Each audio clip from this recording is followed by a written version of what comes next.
So continuing with the Fourier representation of cylinder, now we discuss the Fourier series.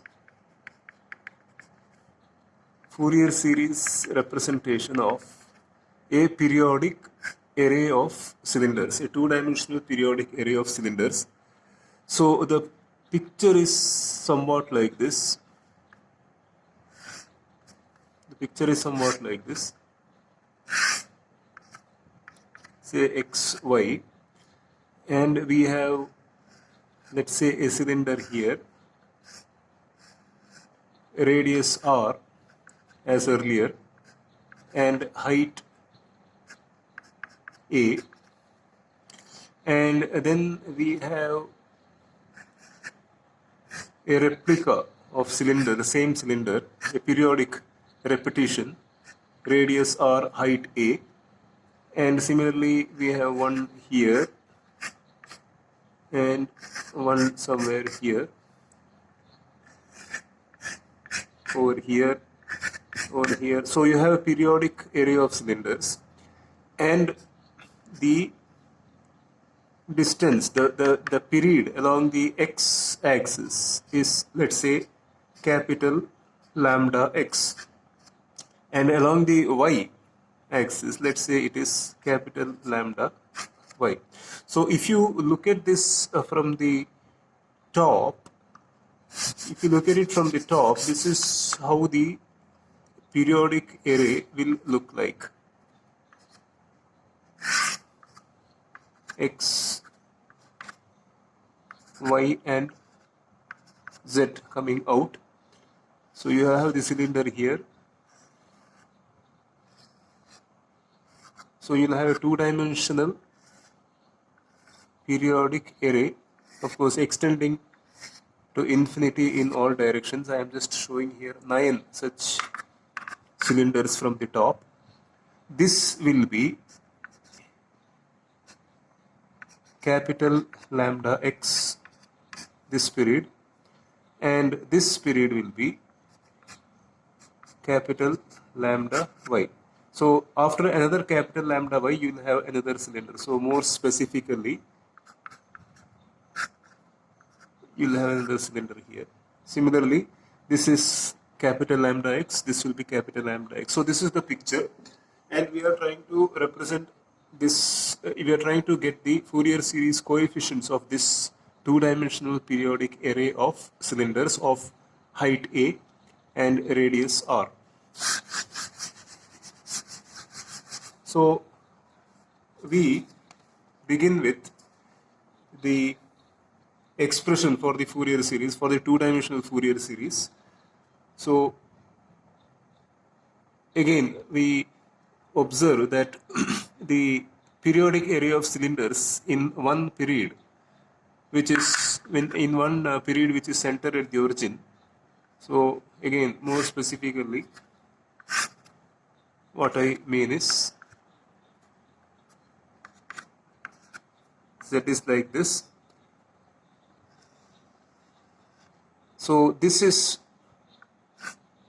one period for me. This will be capital gamma x, and this will be capital gamma y. So within this one period, I can write the expression as earlier, fxy as earlier, in the sense as it was done in part 1 of this video. I can write fxy as equal to a for x square plus y square less than or equal to r. Again, r is the radius, a is the height, and 0 otherwise within this period. Now that being the case, I can write the Fourier series. With that in our mind, we can write the Fourier series expression. The Fourier series coefficient can be calculated as a, where a is the height of the cylinder, divided by lambda x, lambda y. I am writing the expression for the to evaluate the Fourier series coefficients. Lambda x and lambda y have already been explained what they are. then this integration will be over one period. In fact, in this case, since I have directly used fxy as equal to a within x square plus y square less than or equal to r, as we did in part A of the video, part 1 of the video, we can write the limits y as minus square root of r square minus x square to plus square root of r square minus x square and x minus r to r. We can write like this and a of course comes out, capital lambda x, capital lambda y, and the Fourier series kernel will come here, m x by capital lambda x plus ny by capital lambda y dx dy. So m and n are the discrete variables. So for specific values of m and n, we will have the Fourier series coefficients. Now we go for the substitution as we did earlier in part 1. Let x be equal to r cos theta and y equal to r sin theta. The steps are somewhat repetitive here. So the differential area in the Cartesian coordinate systems, we are going for the cylindrical coordinate system now. So dx dy will become r dr d theta, and correspondingly the limits will change. So once we go for this transformation from the Cartesian to the cylindrical coordinate system, our expression will change to, so I will just write the changes here itself if possible. Our limits will change. Theta will go from 0 to 2 pi and r will go from 0 to capital R, and over here we will have e raised to minus j 2 pi m by capital lambda x. In place of x I write r cos theta. I will write cos theta, r I will take out of the brackets now, plus n by capital lambda y sin theta r. So that's the r which would have appeared here, I have taken out. And I will have, instead of dx dy, the differential surface area, I will have r dr d theta. Now again, we can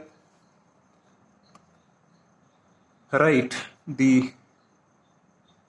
this part alone. We can write it as m by capital lambda x square plus n by capital lambda y square root of, as again these were steps which we followed in the part 1 of the video, except that we had fx and fy here, cos theta minus tan inverse n by capital lambda y divided by m by capital lambda x. So we can go for this substitution over here, and once we go for this substitution, we can make use of the fact that 1 by 2 pi, these are all repetitive steps which we had followed in part 1 of the video. We can make use of the fact that 1 by 2 pi theta 0 to 2 pi e raised to minus j 2 pi root of m by lambda x square plus n by lambda y square cos theta minus tan inverse, this ratio I will not write it here, I don't have space. So tan inverse this ratio d theta is equal to j naught 2 pi. In fact, there is this r which I should have included here, because so maybe this r I have to write minus j 2 pi r. R is here. So this becomes j naught 2 pi r square root of m by capital lambda x square, m by capital lambda x square plus n by capital lambda y square. So where j naught is the Bessel function of the first kind of order 0. So we use this over here. After we make this substitution, we use this over here. I'm just skipping the steps because these steps are similar to what we did in part 1 of the video. So we make those substitutions. So we can write this as a by lambda x lambda y 2 pi integral r 0 to capital R j naught 2 pi r m by capital lambda x square plus n by capital lambda y square under root dr. So we can rewrite, we write this as equal to this by virtue of the steps which I showed here. And then as we did in part 1 of the video, we go for this substitution. We make this substitution.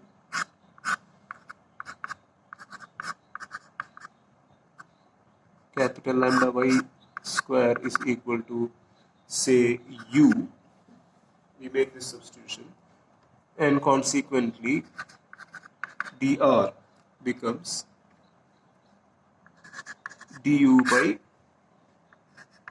2 pi r root of m by capital lambda x square plus n by capital lambda y square, and r becomes u by 2 pi r square root of m by lambda x whole square plus n by lambda y the whole square.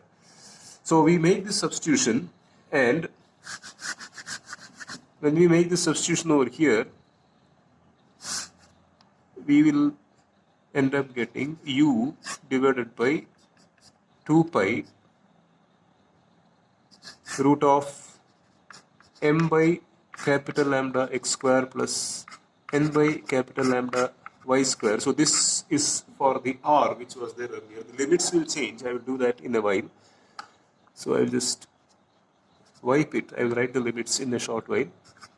J naught u du divided by 2 pi root of m by capital lambda x square plus n by capital lambda y square. And now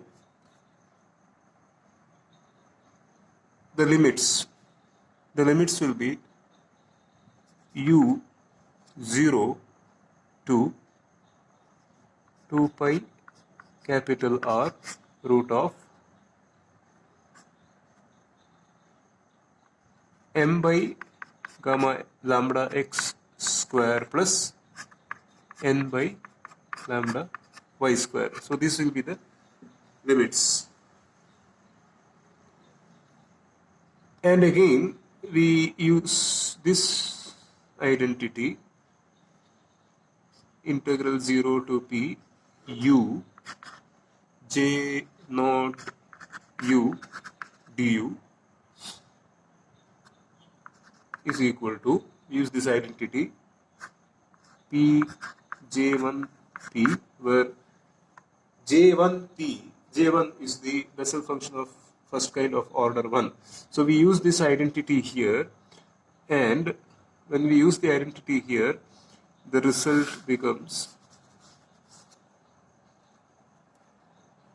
will be, I can write it here, when we use that identity, this becomes equal to 2 pi a by capital lambda x capital lambda y into 1 by 2 pi root of m by capital lambda x square plus n by capital lambda y square, the whole square, because if you recall there were two 1 by terms in the integral, so they have come together and becomes whole square, and then 2 pi r root of m by capital lambda x square plus n by capital lambda y square.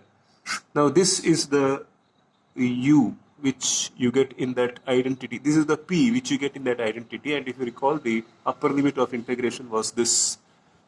And j1 2 pi r j1p, that is, and p, as I said, is the same as this, the upper limit of the integration, root of m by lambda x square divided by n by lambda y square. So again, we have this 2 pi, this 2 pi and 2 pi square, they can cancel them, and there is root of m by lambda x square plus n by lambda y square, and here you have the square of that, so that also cancels because you have square here and you have the term there, so the square goes, and this leads us to the Fourier series coefficients that we are seeking, which is nothing but, I will write now as f m n. M and n are the coefficients, the discrete numbers which identify the Fourier series coefficients, a r by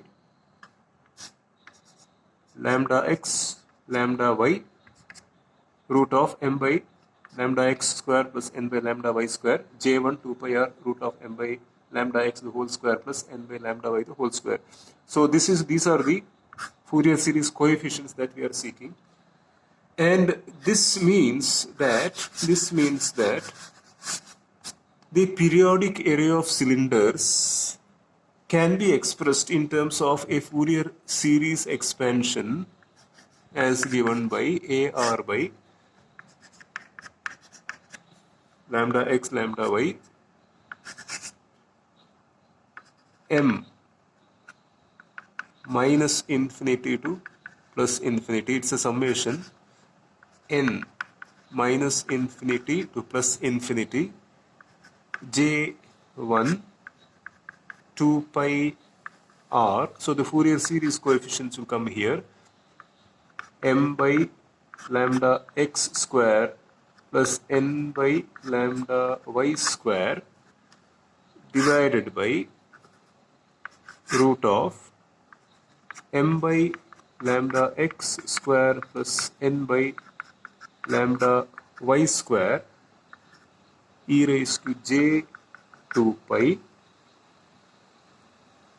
m x by lambda x plus n y by lambda y, and that completes our Fourier series representation of a periodic array of cylinders with the period along the x direction as capital lambda x and the period along the y direction as capital lambda y.